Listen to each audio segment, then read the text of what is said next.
ನಮಸ್ಕಾರ. ನ್ಯೂಸ್ 26ಗೆ ಸ್ವಾಗತ. ಯಾದಗಿರಿ ಜಿಲ್ಲೆಯ ಹುಣಸಗಿ ತಾಲೂಕಿನ ಬಲಶೆಟ್ಟಿಹಾಳ ಗ್ರಾಮದಲ್ಲಿ ಅಯೋಧ್ಯೆಯಲ್ಲಿ ಶ್ರೀರಾಮ ಮೂರ್ತಿ ಪ್ರತಿಷ್ಠಾಪನೆ ಅಂಗವಾಗಿ ಬಲಶೆಟ್ಟಿಹಾಳ ಗ್ರಾಮದಲ್ಲಿ ಅಯೋಧ್ಯೆಯ ಶ್ರೀರಾಮ ಭಾವಚಿತ್ರವನ್ನ ಅದ್ದೂರಿಯಾಗಿ ಮೆರವಣಿಗೆ ಮಾಡಲಾಯಿತು. ಗ್ರಾಮದ ಪ್ರಮುಖ ಬೀದಿಗಳಲ್ಲಿ ಜೈ ಶ್ರೀರಾಮ್ ಘೋಷಣೆಯೊಂದಿಗೆ ಆಂಜನೇಯ ದೇವಸ್ಥಾನವನ್ನ ತಲುಪಿ ನಂತರ ಪೂಜೆಯನ್ನ ಸಲ್ಲಿಸಲಾಯಿತು. ಈ ಕಾರ್ಯಕ್ರಮದಲ್ಲಿ ವಿಶೇಷವಾಗಿ ಪುಟ್ಟ ಮಕ್ಕಳು ಶ್ರೀರಾಮ ಮತ್ತು ಲಕ್ಷ್ಮಣ ಮತ್ತು ಸೀತೆಯ ವೇಷಭೂಷಣವನ್ನ ಧರಿಸಿದ್ದು ನೋಡುಗರ ಕಣ್ಮನ ಸೆಳೆಯುವಂತಿತ್ತು. ಈ ಕಾರ್ಯಕ್ರಮದಲ್ಲಿ ತಿಪ್ಪನಗೌಡ ಬಿರಾದರ್, ಸಂಗಪ್ಪ ಬಡಿಗಿ, ರಾಯಪ್ಪ ಜೋಗಿನ, ಈರಣ್ಣ ಬಳಿ ಸಾಹುಕಾರ, ವೆಂಕೋಬ ಕಂಪ್ಲಿ, ಬಸವರಾಜ್ ಗೌಡ ಬಿರಾದರ್, ಶಿವು ಸಾಹುಕಾರ್ ಚಿಂಚೋಳಿ, ಚಂದ್ರಶೇಖರ್ ಹೊಸಪೇಟ, ಬಸವರಾಜ್ ಕುಂಬಾರ್, ಅಮರೇಶ್ ಗೌಡ ಕುಪ್ಪಿ ಸೇರಿದಂತೆ ಇನ್ನು ಹಲವಾರು ಯುವಕರು ಬಲಶೆಟ್ಟಿಹಾಳ ಗ್ರಾಮದ ಹಿಂದೂ ಸಮಾಜದ ಮುಖಂಡರು ಉಪಸ್ಥಿತರಿದ್ದರು. ವರದಿ ಜುಮ್ಮಣ್ಣ ಗುಡಿಮನಿ, ನ್ಯೂಸ್ 26 ಕನ್ನಡ, ಯಾದಗಿರಿ.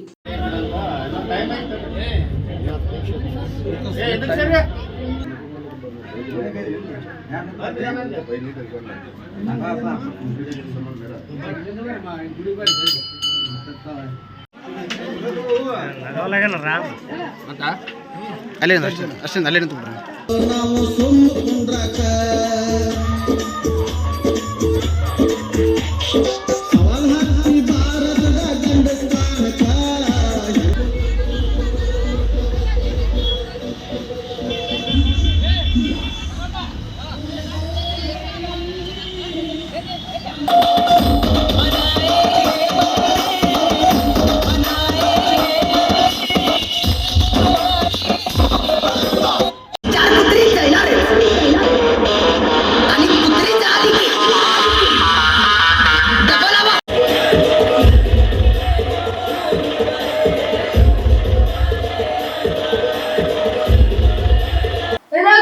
ಇವತ್ತಿನ ಅಪ್ಡೇಟ್ಸ್. ಇನ್ನಷ್ಟು ಸುದ್ದಿಗಾಗಿ ನೋಡ್ತಾ ಇರಿ ನ್ಯೂಸ್ 26 ಕನ್ನಡ. ನಾವು ನಿಮ್ಮೊಂದಿಗೆ.